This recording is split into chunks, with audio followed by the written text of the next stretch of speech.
Hello everyone, class 11th. Now we are going to discuss about the chemical reactions. Chemicals reaction discuss करना उतना important नहीं है, लेकिन enzyme की जो एक्टिविटी है, आपका जो एंजाइम का जो फंक्शनिंग है, उसकी अंडरस्टैंडिंग के लिए हमें केमिकल रिएक्शन के बारे में नॉलेज होना क्या है आपका नेसेसरी है. तो first thing is that the chemical compounds under वो following two types of the changes. आपको पता ही है, केमिस्ट्री में आपने पढ़ा भी होगा. केमिकल कंपाउंड्स आपके दो तरह के चेंजेस के अंडर जाते हैं. आपका पहला होता है आपका physical changes and the second one is the chemical changes. तो फिजिकल चेंजेस क्या होते हैं आपके? These are the changes in which the shape of a molecule और a substrate changes without breaking of the bonds और change in the state of matter. ठीक है, तो इसमें क्या होगा, आपका जो सब्सटेंस है आपका उसके शेप में चेंज होगा, आपका उसके मॉलिक्यूल्स में चेंज होगा आपका. लेकिन कैसे चेंज होगा आपका? बिना आपका जो बॉन्ड्स हैं उनके टूटने के बिना. ठीक है, कोई भी बॉन्ड आपका ब्रेक डाउन नहीं होगा. या फिर जो आपका स्टेट है उसकी जो आपका कंपाउंड है उसकी स्टेट में क्या हो जाएगा, आपका चेंज हो सकता है. ठीक है, जैसे आपका मेल्टिंग ऑफ आइस हो गया इन वाटर. ठीक है, या जैसे आपका आइस मेल्ट होकर के वाटर में कन्वर्ट हो जाता है, वाटर आपका इवेपोरेट होकर के इसमें आपका वेपर में कन्वर्ट हो जाता है. तो ये आपके फिजिकल चेंजेस हैं. फिजिकल चेंजेस क्या होते हैं आपके? रिवर्सिबल होते हैं, यानी कि दोबारा से आपका पहले कंडीशन में क्या होता है आपका आया जा सकता है. ठीक है, जैसे सपोज करो आपका वाटर है, आपका वाटर से वेपर बना. ठीक है, अगर टेम्परेचर कम होता चले जाएगा तो वो क्या हो जाएगा आपका? दोबारा वाटर में कन्वर्ट होगा. फिर 0 डिग्री सेल्सियस पे या उससे कम टेम्परेचर पे वाटर दोबारा किस में कन्वर्ट हो सकता है? आपका आइस में कन्वर्ट हो सकता है. तो ये रिवर्सिबल चेंजेस होते हैं आपके. तो ये फिजिकल चेंजेस हो गए आपके, जिसमें आपका जो आपका बॉन्ड्स हैं वो बॉन्ड्स नहीं टूटते हैं. आपके जो मॉलिक्यूल्स के बीच में बॉन्ड्स हैं, शेप चेंज हो सकता है आपका, स्टेट चेंज हो सकती है.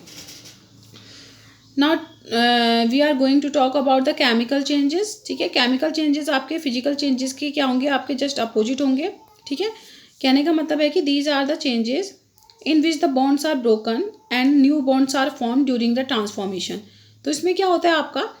जो पुराने बॉन्ड्स हैं वो आपके टूटते हैं आपके, और नए बॉन्ड्स का क्या होता है आपका? फॉर्मेशन होता है आपका, जिससे आपका पूरा का पूरा शेप ही क्या, पूरा का पूरा आपका स्ट्रक्चर क्या हो जाता है? आपका चेंज हो जाता है. BaOH2 plus H2SO4 VaSO4. ठीक है, प्लस 2H2 आप देख सकते हैं कि इनऑर्गेनिक केमिकल रिएक्शन है आपका ये. Hydrolysis of the starch into the glucose, ये आपका बायोलॉजी में आपने पढ़ा. ये ऑर्गेनिक केमिकल रिएक्शन है आपका. आपका स्टार्च किसमें? आपका ग्लूकोज में ब्रेक डाउन हो जाएगा. तो इसमें आपका बॉन्ड्स आपके पहले टूटते हैं, फिर दोबारा से क्या होते हैं? आपके फॉर्म होते हैं. तो ये होती है आपकी chemical reactions. The rate of a physical और the chemical process refers to the amount of the product form in per unit time. कहने का मतलब है आपका जो रेट होता है आपका, चाहे वो फिजिकल प्रोसेस हो या केमिकल प्रोसेस हो, वो किसके ऊपर डिपेंड करता है आपका? It depends on the amount of the product. ये डिपेंड करता है आपका कि कितना प्रोडक्ट आपका पर यूनिट टाइम के बाद क्या हुआ है? आपका फॉर्म हुआ है. So the rate of the reaction equals to delta P upon delta T. Delta P क्या हो गया आपका? डेट इज द प्रोडक्ट जो आपका फॉर्म हो रहा है. डेल्टा टी क्या हो गया आपका? टाइम, यानी कि कितना टाइम आपका लिया गया है. The rate of the physical and chemical processes are influenced by the temperature. Temperature आपका बहुत ज़्यादा आपका रेट को क्या करता है? आपका अफेक्ट करता है. एक जो आपका जर्नल आपका थंब रूल है उसके अकॉर्डिंग क्या होता है आपका? जो जनरल थंब रूल है, it says that the rate of the reaction gets doubled और decreased by half for every 10 degree Celsius change in either direction. कहने का मतलब है आपका कि 10 डिग्री सेल्सियस टेम्परेचर को क्या कर दिया जाए? आपका चेंज कर दिया जाए आपका. तो क्या होगा? या तो क्या होगा आपका, अगर बढ़ाया जाएगा टेम्परेचर तो आपका रिएक्शन का रेट आपका 10 टाइम्स क्या हो जाएगा? आपका बढ़ जाएगा. घटाया जाएगा तो रिएक्शन का जो रेट होगा वो 10 टाइम क्या हो जाएगा? आपका डिक्रीज हो जाएगा. तो ये आपका जनरल थंब रूल है आपका. Catalysed reactions take place at higher rates than that of the under uncatalysed ones. कहने का मतलब है जब रिएक्शन में हम कैटालिस्ट का यूज़ करते हैं तब जो रिएक्शन का रेट होता है वो बहुत ज़्यादा हाई होता है. किसके कंपैरिजन में? बिना कैटालिस्ट के जो रिएक्शन आपका हो रही है. CO2 plus H2O carbonic anhydrase, ये आपका एंजाइम है, यानी कि ये कैटालिस्ट है आपका. और कार्बोनिक एसिड H2CO3 क्या हो रहा है? आपका फॉर्म हो रहा है. तो आप देख सकते हैं कि जब कैटालिस्ट का यूज़ होता है तो रिएक्शन का रेट क्या हो जाता है? बहुत ज़्यादा बढ़ जाता है. और जब कैटालिस्ट का यूज़ नहीं होता है आपका तो रिएक्शन आपकी नॉर्मल स्पीड से क्या होती है? आपकी आगे बढ़ती है. तो ये पढ़ा हमने क्या है, किसके बारे में? आपका केमिकल रिएक्शंस के बारे में. इस पॉइंट से हम आपका कैटालिस्ट की एक्शन को बहुत अच्छे से समझ सकते हैं कि कैटालिस्ट आपका कैसे रिएक्शन को आपका प्रभावित करता है. First thing is that in the absence of any enzyme the rate of the reaction is very low. जैसा कि हम डिस्कस करके आए हैं, the reaction produces around 200 molecule of carbonic acid in an hour. वही आपका CO2 और H2O की रिएक्शन हो रही है आपकी, बिना एंजाइम के हो रही है आपका, यानी कि बिना कैटालिस्ट की हो रही है।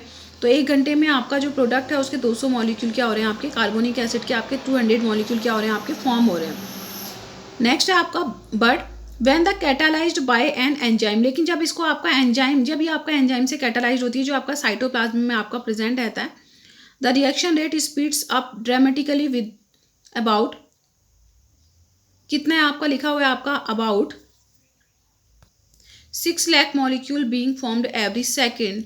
यहाँ आप देख सकते हैं कि एवरी आवर में 200 मॉलिक्यूल फॉर्म हो रहे हैं ओनली, लेकिन जैसे ही आपका कैटालिस्ट आपका रिएक्शन को क्या कर रहा है, आपका कैटालाइज कर रहा है, तो 6 लाख मॉलिक्यूल फॉर्म हो रहे हैं। 6 लाख की बात हो रही है, वो भी पर सेकेंड की बात हो रही है। The rate is accelerated by about 10 million times, यानी कि 10 मिलियन टाइम्स जो आपका रिएक्शन का रेट है वो क्या हो गया आपका, बढ़ गया है। मेटाबॉलिक पाथवे, मेटाबॉलिक पाथवे हम तीसरी बार डिस्कस करने जा रहे हैं, हमने बहुत बार पहले भी डिस्कस किया है आपका मेटाबॉलिक पाथवे के बारे में। It is a multi step chemical reaction in which each step is catalysed by the same enzyme complex और different enzymes.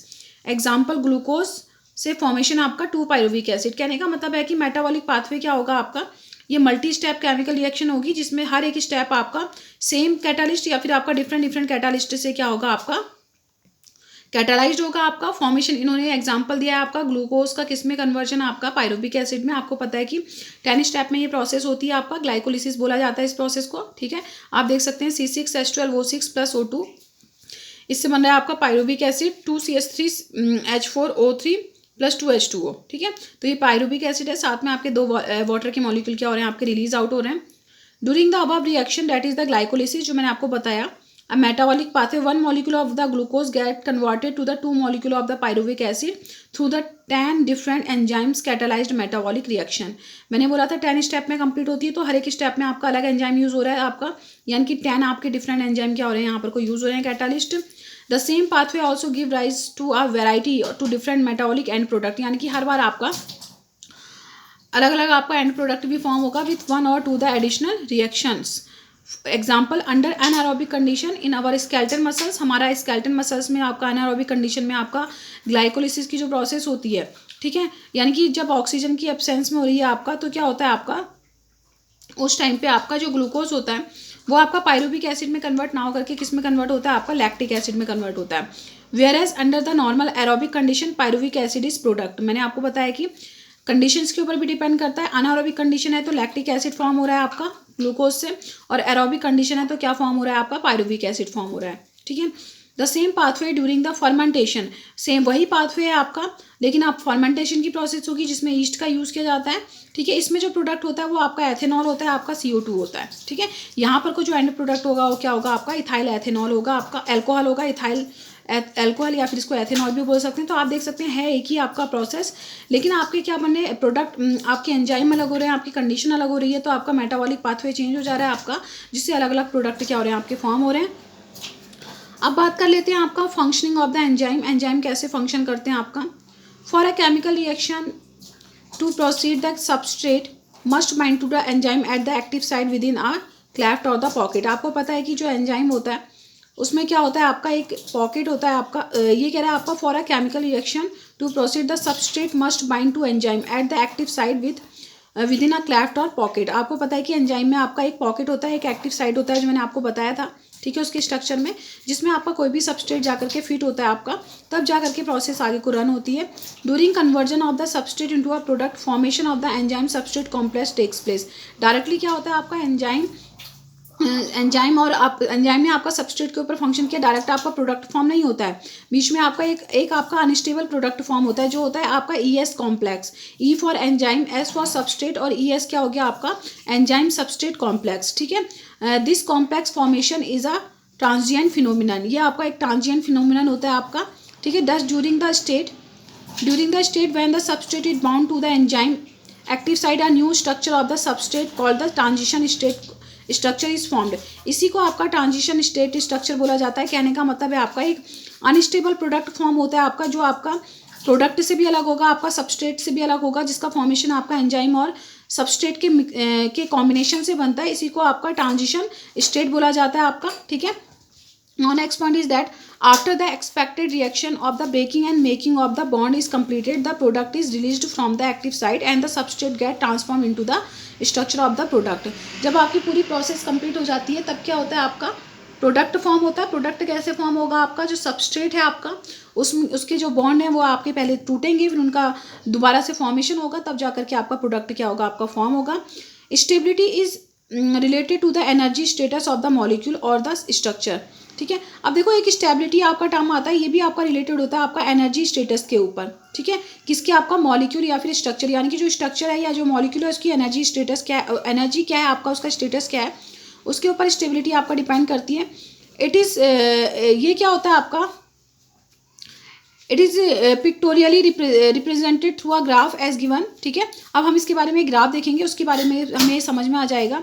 In the graph Y axis represent the potential energy content and X axis represent the progression of the structural transformation. ठीक है, अब देखो इसको हम देखते हैं, आपका जो ग्राफ है आपका, इससे हमें ये समझ में आएगा आपका. ठीक है, अब देखो यहाँ पर को क्या है, एस किसके लिए यूज हो रहा है, सबस्ट्रेट के लिए यूज हो रहा है, पी किसके लिए यूज हो रहा है, आपका प्रोडक्ट के लिए यूज हो रहा है. अब देखो इसके बारे में हम देखते हैं, इसमें डिफरेंट आपके एनर्जी लेवल आप लोग देख सकते हैं. When P at a lower level than S, यानी कि जो पी है आपका, प्रोडक्ट है आपका, वो आपका एस से लोअर लेवल पे है, तो रिएक्शन कैसी होगी, आपका एक्सोथर्मिक होगी और स्पॉन्टेनियस होगी. यानी कि आपका इसमें आपका एनर्जी, जो एक्सटर्नल एनर्जी होगी ना, उसकी सप्लाई की ज़रूरत नहीं होगी. कहने का मतलब है कि पी का जो आपका लेवल है आपका, वो आपका सबस्ट्रेट्स के लेवल से कम है. इसका मतलब है कि जो रिएक्शन है वो आपका एक्सोथर्मिक है. यानी कि एक्सोथर्मिक कहने का मतलब है, इस रिएक्शन, जब ये रिएक्शन कंप्लीट होगी तो इसमें आपका एनर्जी खुद ही क्या होगी, आपकी रिलीज आउट होगी, और इसमें आपका एक्सटर्नल एनर्जी की सप्लाई की ज़रूरत नहीं होगी. लेकिन अगर हम बात करें पी का अगर लेवल क्या है आपका, हाई है, किससे, आपका एस से. सब प्रोडक्ट का लेवल हाई है आपका, किससे, आपका सबस्ट्रेट से, तो रिएक्शन आपका एंडोथर्मिक होगी, एनर्जी रिक्वायरिंग रिएक्शन होगी. इसमें आपका एक्सटर्नल सप्लाई की ज़रूरत होगी आपकी एनर्जी की. ठीक है, ये हो गया आपका. अब आप देखते हैं ये ट्रांजिशन स्टेट है आपकी. ट्रांजिशन स्टेट कहने का मतलब है कि इस पॉइंट पे क्या होगा, आपका एंजाइम और आपका सबस्ट्रेट क्या बनेगा, कॉम्प्लेक्स बनेगा. ठीक है, ये पोटेंशियल एनर्जी को शो कर रहा है, ये प्रोग्रेस ऑफ रिएक्शन को शो कर रहा है. Activation energy without enzyme, activation energy with enzyme. आप देख सकते हैं कि जब एंजाइम का आपका यूज़ हो रहा है तो एक्टिवेशन एनर्जी क्या है, बहुत ही कम यूज़ हो रही है और बहुत ही जल्दी आपका क्या हो रहा है, प्रोडक्ट फॉर्म हो जा रहा है. लेकिन जब आपका जब आपका एंजाइम का यूज़ नहीं हो रहा है तो बहुत ज़्यादा एनर्जी की रिक्वायरमेंट हो रही है आपका, और बहुत टाइम के बाद आपका प्रोडक्ट क्या होता है, आपका फॉर्म होता है. टाइम टेकिंग प्रोसेस हो जाती है आपकी. तो यहाँ लिखा है आपका इसको, it proves that whether it is exothermic और an endothermic state, the S has to go through a much higher energy state, transition state. This difference between the average energy content of the S from that of its transition state is called the activation energy. यानी कि जो उसका transition state है आपका S का, ठीक है, तो वो कह रहा है कि the difference between the average energy content of the S, जो S है यानी कि सबस्ट्रेट का जो आपका एवरेज एनर्जी कंटेंट है, ठीक है, from its the transition state, उसके ट्रांजिशन स्टेट से. देखो यहाँ पर ट्रांजिशन स्टेट आ रही है, ठीक है, उससे आपका जो एनर्जी का डिफरेंसेस आ रहा है आपका, उसी को क्या बोला जाएगा, आपका क्या बोला जाएगा, इसको एक्टिवेशन एनर्जी बोला जाएगा. अब बात कर लेते हैं आपका nature of the enzyme action. Enzyme action कैसे होता है आपका, इसके लिए आपका एक इम्पोर्टेंट आपका मॉडल आपका फेमस है, that is the lock and key mechanism, जो आपका एमिल फिशर ने आपका 1894 में दिया था.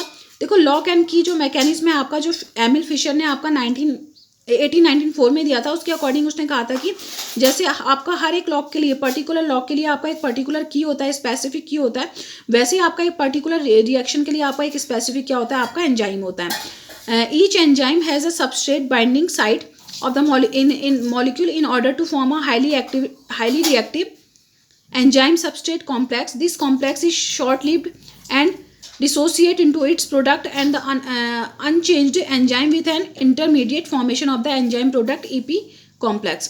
अब देखो क्या हो रहा है, ये तो हमें पता है कि आपका एंजाइम होता है, एंजाइम में आपका बाइंडिंग साइट होती है जिसमें आपका सबस्ट्रेट बाइंड होता है आपका. उसके बाद क्या होता है, आपका एक फॉर्मेशन होता है आपका ईएस कॉम्प्लेक्स का फॉर्मेशन होता है. फिर वो ईएस कॉम्प्लेक्स आपका बहुत ही शॉर्ट लिव्ड होता है और वो आपका किसमें, प्रोडक्ट में क्या हो जाता है, आपका कन्वर्ट हो जाता है. एंड अनचेंज एंजाइम, और जो आपका एंजाइम होता है वो बिना चेंज के हमें क्या होता है, रिएक्शन के एंड में आपका मिलता है.